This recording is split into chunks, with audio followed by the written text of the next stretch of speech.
Welcome everyone in this video on strategic marketing. This is lesson number 1 in this series of discussion on strategic marketing. This is the introductory video, and this is designed for university students who have subject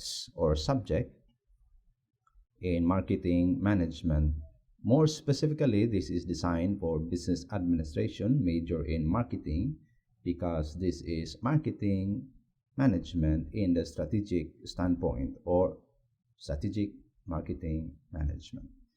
And now, so we begin with a basic question. What is the subject matter all about? And in this case, marketing. And so we have to ask the question, what marketing is? Well, we can assume that marketing is pretty much everything that we see, read, and probably everything that convinces us to purchase particular things. That is marketing. But marketing is way broader than that. The very things that we know are those visible characteristics of marketing, like social media, like YouTube, the platform upon which you are watching this particular video. That is probably the marketing that you know. But in this particular sense, on the most technical level, marketing is not just a matter of social media posting or sponsored ads, because marketing is not merely advertising. Probably what you know about marketing is advertising, and advertising is totally different from marketing. Advertising is only a fragment of marketing, a part and portion of marketing. But marketing is a way broad and wide context than advertising. Probably advertising is the most visible part of marketing. And so what exactly is marketing? Well, we have a lot of sources to answer that particular question, and we begin with the Chartered Institute of Marketing, which defined marketing as a management process for identifying and anticipating and satisfying customer requirements profitably. Meaning, this is a kind of perception wherein you identify, anticipate, and satisfy customer requirements. For what purpose? Profitability. Right? So this is according to Chartered Institute of Marketing, meaning the purpose of marketing is providing what the demands of the customers in exchange for a particular profit. Well, I at some point agree with this particular definition, but it should not have been focused on profitability, because profit is a natural consequence of a satisfied customer. And so if your customer is not satisfied, there will be no profit at some point, because even if you have money as a return of your investment, it does not necessarily mean that is a good profit. Why? Because profit at some point is the satisfaction of your customer. That's profit in itself. When your customers are happy, when your customers are satisfied, that's already part of profit itself. Because supposedly it should be a customer-centered. And so we begin with another definition that is provided to us by the American Marketing Association, and that is the process of planning, executing the conception, pricing, promotion, distribution of ideas, goods, and services to create exchanges that satisfies individual and organizational objective. All right, so this is probably a more agreeable definition of what marketing is, and this is according to American Marketing Association, because this is, of course, when we are talking about marketing, is a process of planning and executing anything else that has something to do with the product, including the decisions of pricing and promoting the product, as well as the means by which product actually arrives on the target audience or the target market at that particular instance, is a function of marketing. And the purpose of that particular coordinated plan and execution with right and correct pricing decision is for the satisfaction of the individual and the organizational objectives, because at this particular point probably of the marketing landscape, they have understood already that there are two different targets in terms of marketing, that is the consumer market and the industrial market, or the business to business and the business to consumer orientation. And so that's the reason why they are talking about satisfaction of organizational objectives.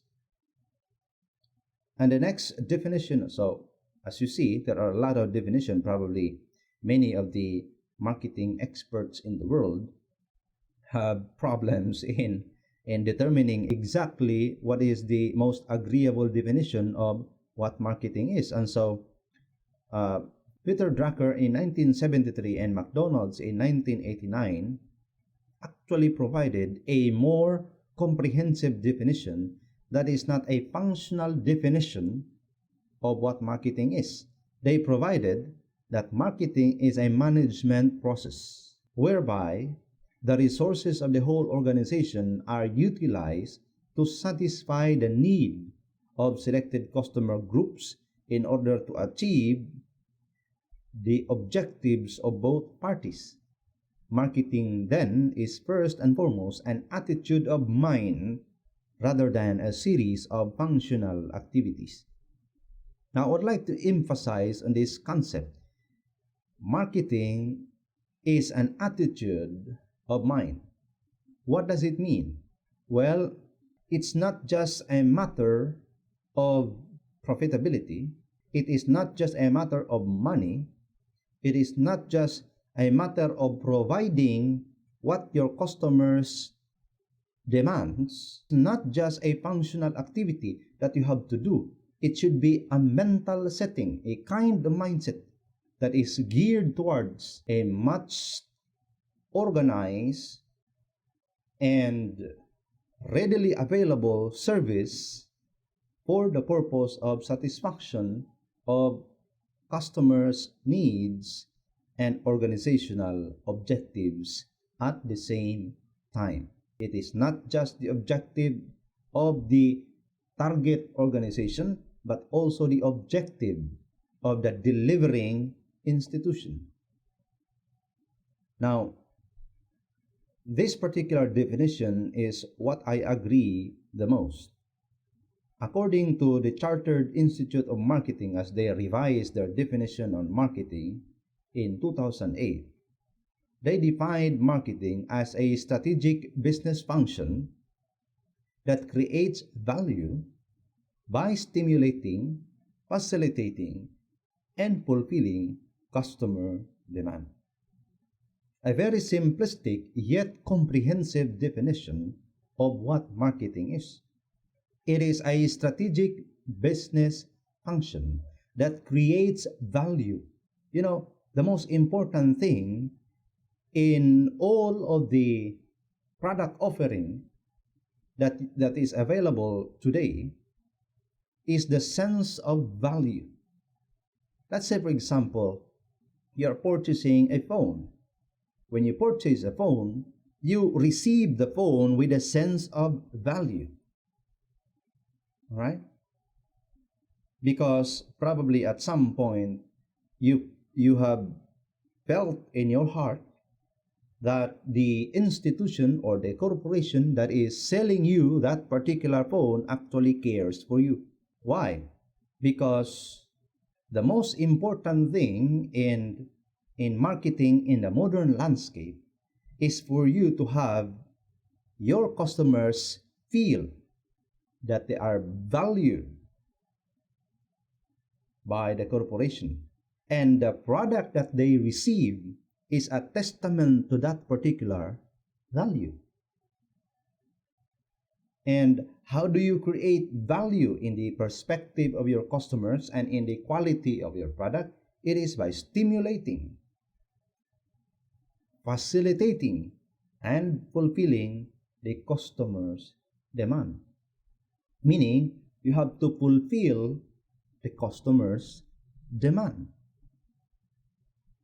And at some point, there are individual demands that are distinct and different from all other else. And so what you're going to do at this particular time is you have to customize solution.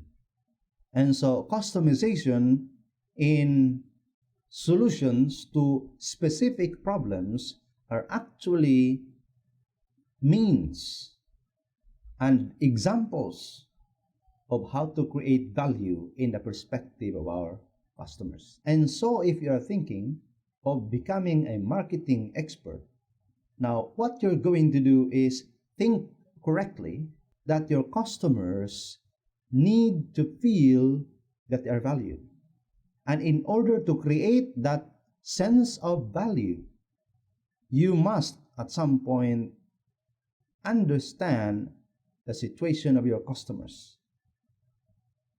If they have specific problems, there should be specific solutions to those problems. Because we are already departing on the era of standardization, whereby there is a particular standard and it applies to all. Well, in the modern time, that is no longer the case. Standardization is no longer the direction of the entire world in the modern time. Why? Because standardization assumes that all problems, listen carefully, that all problems can be answered by a uniform solution. Well, that is not the case, because in the modern time there is greater probability that problems are so complex and that they are at some point vary from each other, and the demands and needs in order to fulfill that particular problem requires a customized solution. And so there is a trend on customization of solutions in the modern time.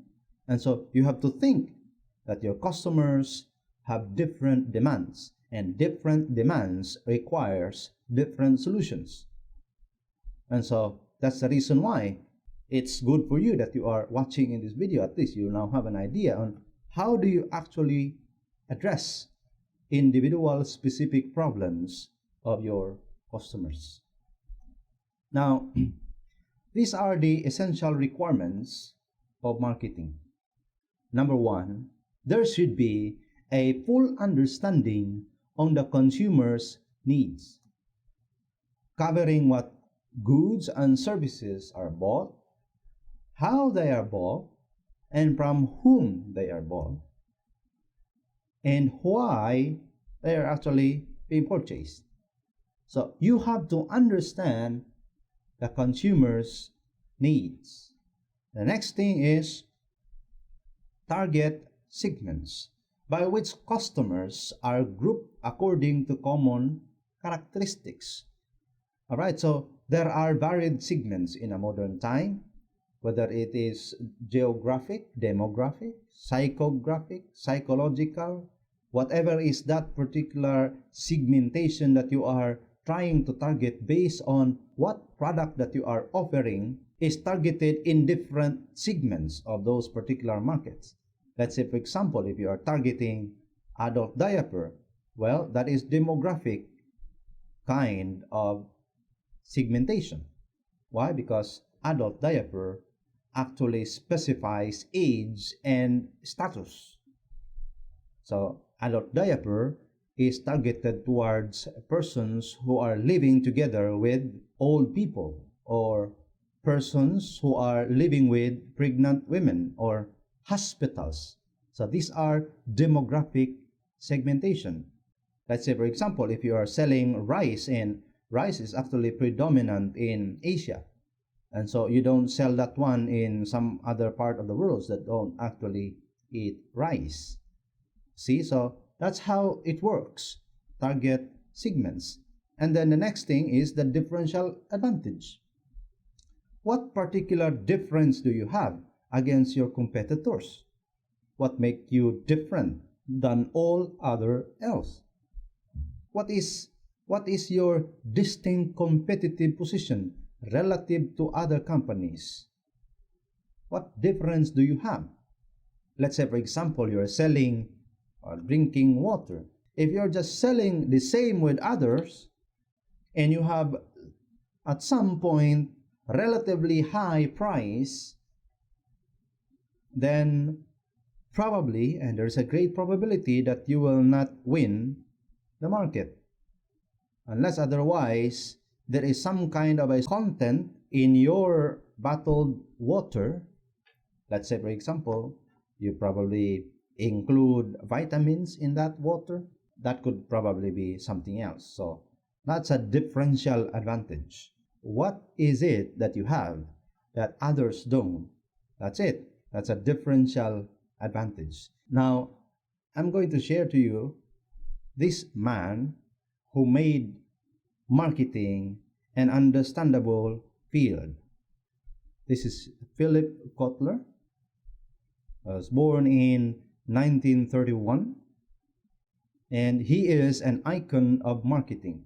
In fact, he actually devised the definition of marketing mix. He authored over 80 books in marketing management, anything about marketing. So if you want to understand about marketing, then this guy is your icon, Philip Kotler. And I know that you are very well familiar with what marketing mix is, and he actually defined what marketing mix is. And so if we are talking about strategic marketing management, there is no other icon that can equal his contributions in marketing. That is Philip Kotler. Now, this is the marketing mix. We have product, promotion, price, place. That is the four basic elements of marketing. And we have an extended marketing mix, which includes people, process, and physical evidence. Now, product actually talks about quality, image, branding, features, variants, mix, and etc. Now, product, you might not know about it, but product is part of marketing. The development of product is already part of marketing. Where the raw materials come from, what design the product have, what particular benefits can it provide, what quality of that product is being adopted, the image of that product, the branding of that product, the variants, the mix, and everything else that is related to product is under the banner of the marketing mix. And then we have promotions, marketing communications, which is otherwise known as advertising, personal promotions, sales promotions, branding, and direct marketing. All of those things are under marketing mix, and this is probably the most visible part of marketing, promotions, because that's the only thing that we know. We always equate marketing into promotions, but that is not the case. Promotions is only part and parcel of the marketing mix. In fact, marketing communications or advertising is only an element of promotions. And so we have also price, the list, discounts, credit, payment methods. Payment methods in the modern marketing mix is already a P, an additional P, the 8P, the payment methods. Because in the modern time, cash is no longer the thing. It requires that you have options of payment method. We have debit, credit, and we have cash. And we have, in the modern time, in our time, we already have the cryptocurrencies as a means of exchange. And then we have place, the channels, the sales support, channel numbers, segment channels, the place where you sell your product. That's a consideration of a place. And also segments, segmentation. Remember what I told you just a while ago about psychographic, demographic, psychological, and all other segmentation. This is also part of placement. And next, we have people, individuals on marketing activities, the recruitment of marketing people, experts in that particular sense, right? Training skills and all other else that involves people in the organization is part of marketing. Then we have process, customer focused, business led, and IT supported, design, features, research and development. Of course, research and development is a very important thing with respect to how products can stay in the market and how to develop those products, and that also includes how to maintain market presence, and that is also part of process in this particular context. And the next thing is physical evidence, the sales staff contact experience of the brand, product packaging, online experience. These are physical evidence. The thing that you see, the websites, the design, everything else is an example of physical evidence. And that is the marketing mix. Now we proceed with the 7 principal areas of strategic decision. Now, what is a strategic decision? Well, we have to try to understand what strategic decisions in this particular context with the understanding on the 7 principal areas. So number 1, strategic decisions actually affects the scope of the organization's activities with the definition of an organizational or organization's boundaries. What it means is that strategic decisions affects the entire organizational activities. It defines where the boundaries are in terms of your organizational direction and organizational decisions. It defines certain boundaries. So that is a strategic decision on a broader context. Next is the matching of the organization's activities with the opportunities of its substantive environment. What does it mean? Well, if your direction is becoming the wealthiest or probably the greatest company in the world, you have to input activities within the organization that would lead you towards that particular goal. And so whatever it is that you designed strategically must cascade down to the very bottom of the company itself. And so that's the reason why strategic directions actually dictates what culture the organization eventually develops. Next is strategic decision requires matching of an organization's activities with its resources.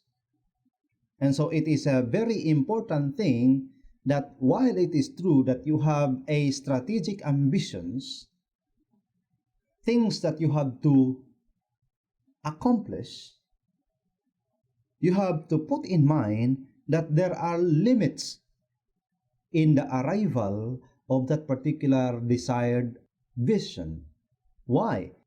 Because there are limits in the resources. Let's say, for example, we have problems on availability of funds, the organization's capacity, the number of personals. You have to make sure that all of those elements are available when required. And so that's a challenge in strategic decisions, because strategic decisions must take into consideration these particular elements so that the strategy and the vision will be accomplished at a desired period of time. Next is they have the major resource implication for the organization, such as acquiring additional capacity, disposing capacity, or relocating resources in a fundamental way. Strategic decisions are non-routine decisions that applies on a broader context, the decision of either you have to acquire something of value or dispose something that you have because it's no longer of use.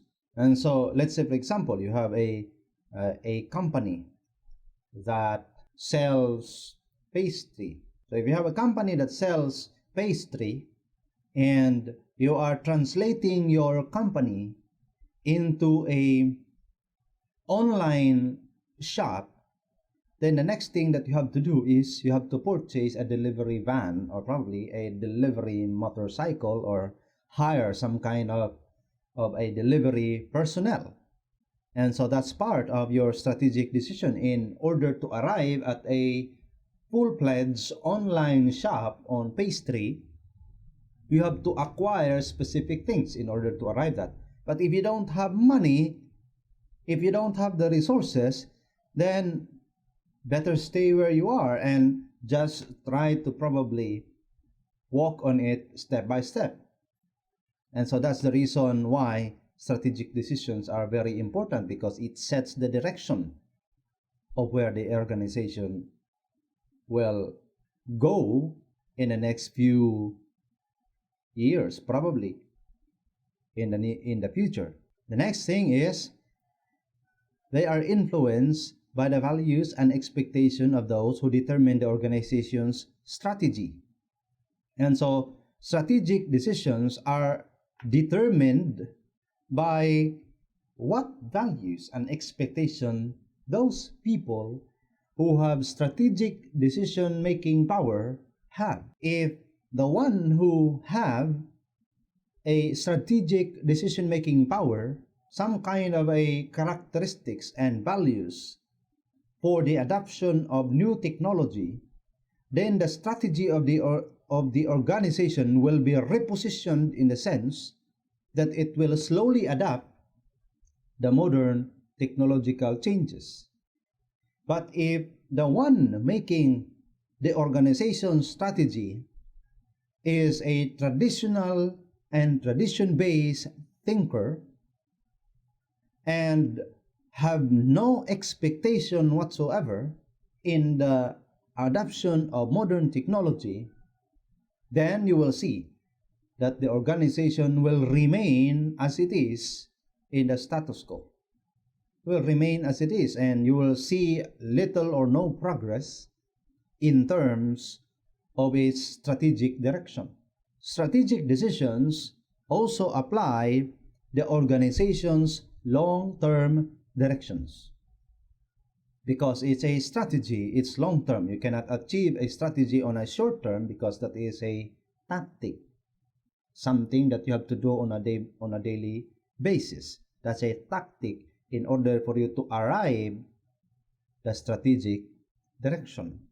And the next one is they are complex in nature since they tend to be non-routine and involves large number of variables. As a result, their implications will typically extend throughout the organization. Adoption of technology is an example of a long-term, non-routine decision.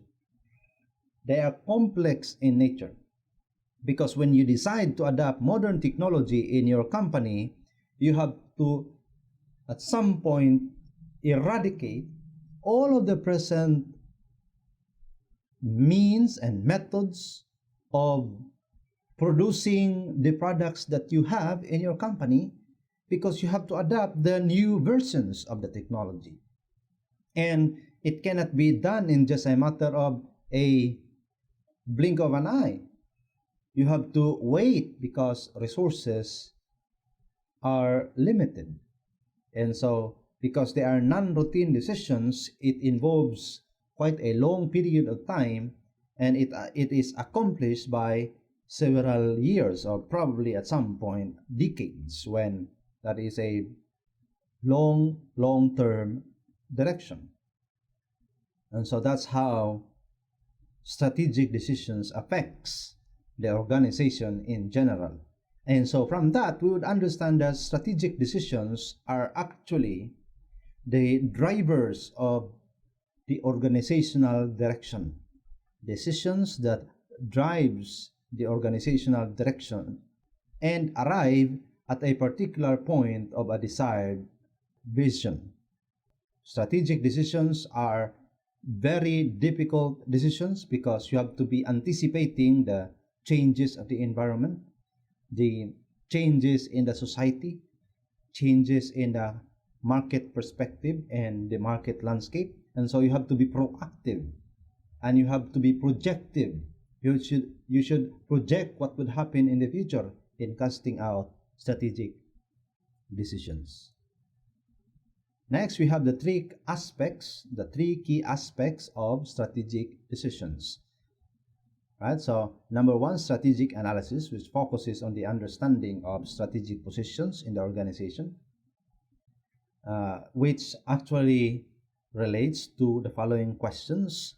First, what changes are taking place in the environment? As I've already told you, you have to be thinking about what is happening in the environment and probably will happen in the environment in the near future. How will these changes affect the organization? If you're selling phones, if you're manufacturing phones, these particular questions are actually terrifying to you because you have to constantly adjust with the market demands and changes. Next is what resources does the organization have to deal with these changes, especially in relation to the availability of raw materials in dealing with your products. What do these groups associated with the organizations wish to achieve? And then next we have the second aspect, which is strategic choice, the generation of strategic options which could go beyond the most obvious courses of action. The evaluation of strategic options, which may be based on exploiting the organization's relative strength on overcoming the weaknesses. What choices do you have to do, and how do you overcome your weaknesses by boosting the organization's strengths? The selection of preferred strategy. What strategy do you select in order that the organization's capacity will be enabled and that it can seize opportunities within its environment to counter the threats from competitors? Because in the modern landscape of marketing, competitors are becoming more and more harsh and more competitive. And because that is the case, you have to prepare yourself with what strategy you will adapt in order to enable the organization to seize any kind of opportunity that would help you protect yourself against very aggressive competitors. The next thing is strategic implementation. How do you implement then all of these things?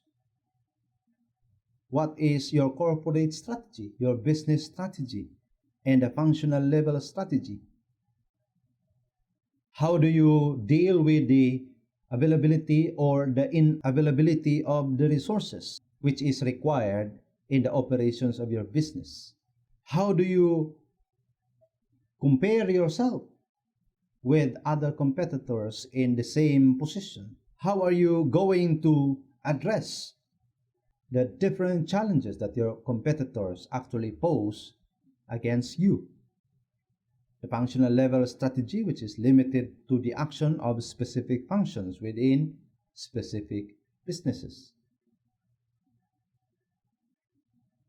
Now, here comes the difference between strategic versus marketing planning. Now, strategic planning is a long-term decision. Marketing planning is concerned with day-to-day performance and results. Strategic planning provides a long-term framework for the organization, while marketing planning represents only one stage in the organization's development. Strategic planning is the overall orientation needed to match the organization to its environment. Marketing planning is the functional and professional orientation that tends to predominate. The goals and strategies are evaluated from an overall perspective, that is strategic plan. Goals are subdivided into specific targets, that's marketing, planning. Relevance of goals and strategies is only evident in the long term, while marketing planning is in the short term. Now, when we are talking about strategic planning, it is long term in nature, and marketing planning is short term in nature. The most visible in the eyes of the stakeholders is the marketing planning, because at the end of the day, you will see exactly what is happening by looking at the actual result. But that actual result on a day-to-day performance will actually reflect on whether or not the strategies are being carried into its accomplishment. Thank you very much for watching. See you in the next video.